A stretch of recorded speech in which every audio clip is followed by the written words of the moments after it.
Dear members of Congress, fellow Americans, it is an honor to address you today as your president. Together, we face unprecedented challenges and opportunities. We live in times of incredible uncertainty, but also of great promise, and it is the job of our government to ensure that we take advantage of that promise while facing down the challenges head-on. First and foremost, we must address the health and well-being of our citizens. COVID-19 has uprooted our daily lives, claimed too many of our loved ones, and shown us the areas where our infrastructure and systemic problems fail us. I want to thank all of our essential workers who have put their lives at risk to help us survive this pandemic, including our healthcare professionals, grocery store workers, delivery drivers, and more. You all are essential to our societal well-being, and we owe you a debt of gratitude. We will continue to provide the resources necessary to mitigate the spread of this virus and to provide the vaccines at no cost to all Americans. Secondly, we must rebuild our nation's economy so that all Americans have the opportunities they need to succeed.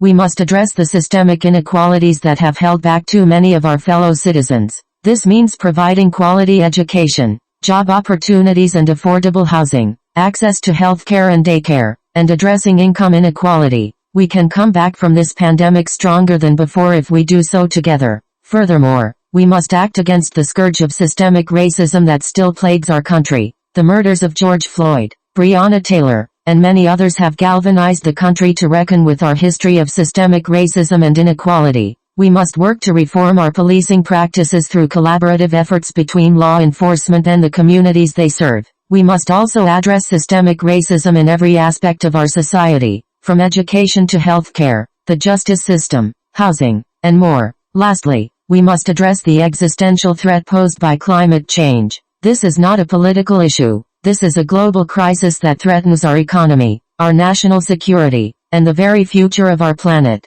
We must take bold action to transition our economy to a clean energy future, and we can do so in ways that create jobs and grow our economy. We have the technology and the innovation to make this happen. What we need now is the political will to do so. In conclusion, we have a lot of work to do, but I believe we can do it if we work together. We can overcome the pandemic. We can rebuild our economy, we can address systemic racism and inequality, and we can lead the fight against climate change. Our best days are ahead of us, and I am honored to work with all of you to achieve a better future for all Americans. I also want to address to you all a matter of utmost importance. An event has occurred that is beyond our wildest imagination and one that requires our full attention and cooperation. Yesterday, our planet was visited by beings from another world. An alien invasion has taken place. I want to assure you that we are taking the necessary steps to deal with this unexpected threat. Our military and intelligence agencies are working around the clock to assess the situation and develop a plan of action.